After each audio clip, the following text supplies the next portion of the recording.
next picture for first impressions.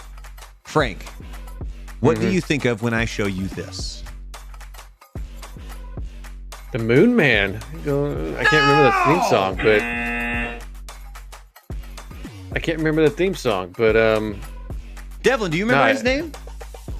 It's the Ray Charles one. After Midnight or something like that, or Midnight. Mac Tonight. Something. Tonight is the name, in which I was going to make fun of the person on Reddit who I saw post this because they called him Moon Man, but Frank said the same fucking because thing. that's when you're a kid. That's what you knew him as, a Moon Man. I even have one I of knew those him as Mac toys Tonight from because McDonald's. they said Mac Tonight. I didn't. Yeah. I didn't. I knew him as Moon Man. Because Well, his face is a moon. if you aren't familiar, this was an original campaign for McDonald's. He was the marketing mascot from 1986 to 1989, and it was massively successful. Can't blame it. It was I remember that commercial was awesome.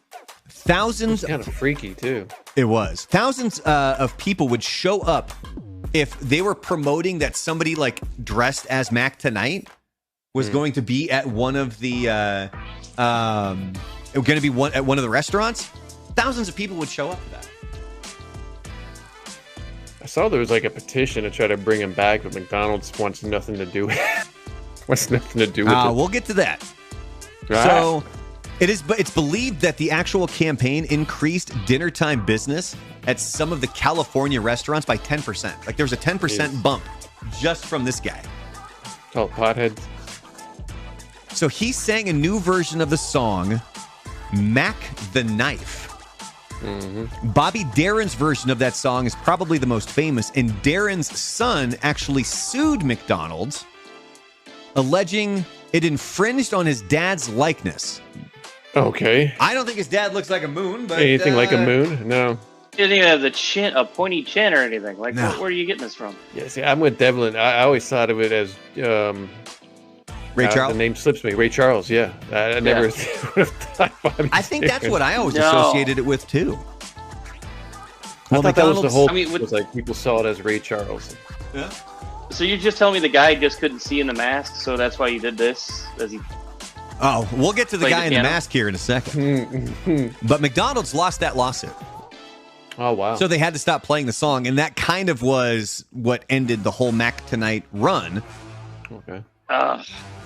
Although there was a reboot that I'm going to get to here in a second. But That sounds like a judge literally just got shorted a chicken McNugget and was like, I'm going to pay them back. he's like, you son of a bitch, I ordered a large fry. Right. Exactly. Or I found a feather in my chicken nugget, which one of my friends did one time. We talked about that very first live stream with all our fast food horror stories. So the voice of Mac Tonight was Brock Walsh. Do you guys know who the actor was inside the suit? Jean-Claude Van Damme. No. But coincidentally enough, we will be discussing him later, too. Do you guys know who this guy is? Oh, it's the dude from Hellboy. He plays the weird guy from the Mermaids. Yeah. Point for Devlin. Doug Jones. Yeah, he Jojo. does a lot of creatures. He played Abe Sapien in Hellboy. He played the Pale Man in Pan's Labyrinth. And he also played Amphibian Man in The Shape of Water. I did not know he played in Hocus Pocus. He was the Billy Butcherson in Hocus Pocus 2, I believe. Oh, that's such a bad reference. Poor thing.